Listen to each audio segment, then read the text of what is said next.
¿hasta dónde, no? ¿Hasta dónde esto es una manía? ¿Cuándo empieza a ser una obsesión? ¿Cómo funciona esto?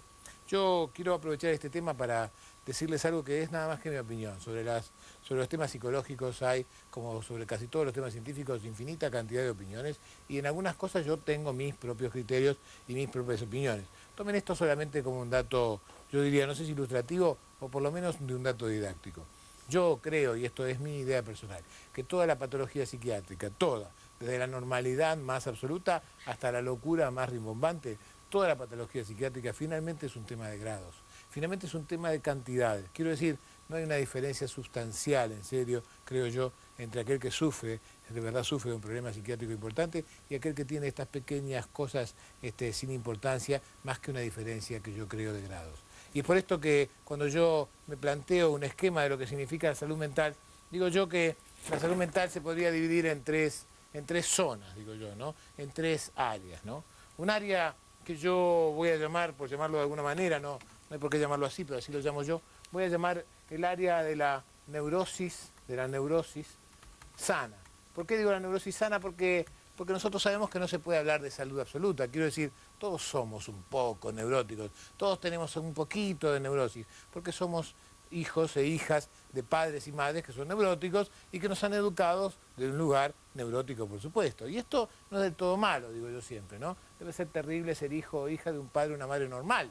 ¿Se imagina qué desastre? Uno llega a la sociedad y dice, ¿y ahora cómo me manejo? En cambio, si uno tiene padres neuróticos como uno, mis hijos, por ejemplo, están totalmente entrenados en el mundo que les toca vivir, ¿no? Así que todos somos un poquito neuróticos, un poquitito neuróticos, algunos más, otros menos. Si esta neurosis no nos complica nuestra vida, si esta neurosis nos permite disfrutar de nuestra vida, entonces nuestra neurosis es lo que llamamos una neurosis sana. No la salud, sino una neurosis sana. Un poquito de neurosis creo que no necesariamente nos pone en el lugar de la enfermedad. Cuando uno traspasa esta primera línea y estos niveles de neurosis aumentan, y ya soy un poquitito más neurótico de lo que me desearía para ser sano, quizás tenga entonces una neurosis enferma. Una neurosis que ya no es tan sana, una neurosis enfermedad, una neurosis que ya complica mi capacidad de vivir armónicamente con mi vida. Y si yo todavía voy más allá, si estos niveles de patología, de enfermedad crecen, quizás yo traspase finalmente esta otra barrera, ¿no? Una barrera más peligrosa. La barrera que conecta no ya con el trastorno de la neurosis, sino con un trastorno bastante más grave, que es el trastorno de lo que se llama la psicosis, algo bastante más cerca de las enfermedades graves psiquiátricas. Pero sigo diciendo y sigo creyendo que aún estas enfermedades muy graves, aún estas enfermedades que a veces requieren internación, medicación y tratamiento durante años, aún estas enfermedades finalmente, creo yo, siguen siendo cuestiones de grado, cuestiones de cantidades. Si yo tengo 10 años y decido caminar por la calle tratando de no pisar las juntas de las baldosas, porque en realidad creo que me divierte pisar en el centro de la baldosa y me cuido, camino al colegio, de no pensar en esas juntas, esto no tiene nada de enfermedad, esto es un juego, es un intento, es una manera de tratar de ejercitar mi control sobre la realidad.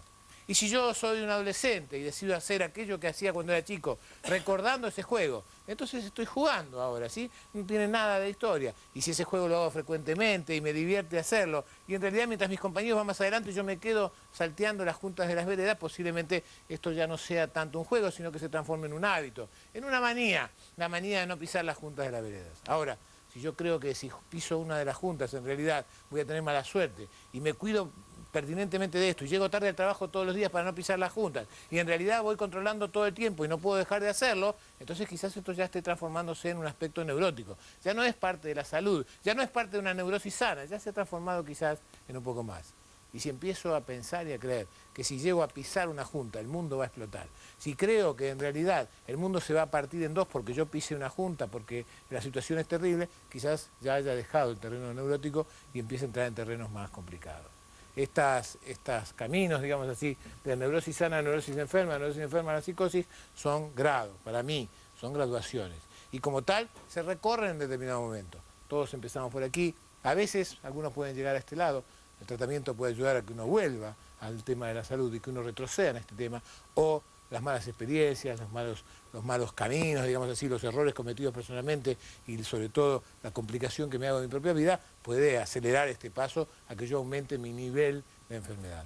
A veces, me parece a mí que puede ser que hasta transite este espacio de cruzar esta barrera casi sin darme cuenta, aunque creo también que no cualquiera puede cruzar esta barrera, sino que hay algo, digamos, que determina que la cruce.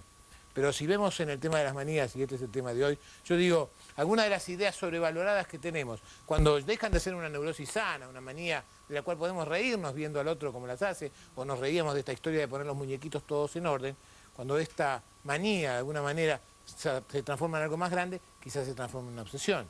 Y cuando alguna de estas cosas que hago todo el tiempo repetidamente se transforma en algo que tengo que hacer sí o sí, quizás aparezca la compulsión, la necesidad de hacerlo y la incapacidad para evitar hacerlo. Y algunas de las cosas que hago como cábalas pueden transformarse en ritos. ¿Se entienden? Todo es un tema de grados, todo tiene que ver con una historia de diferentes cantidades y no de diferentes patologías.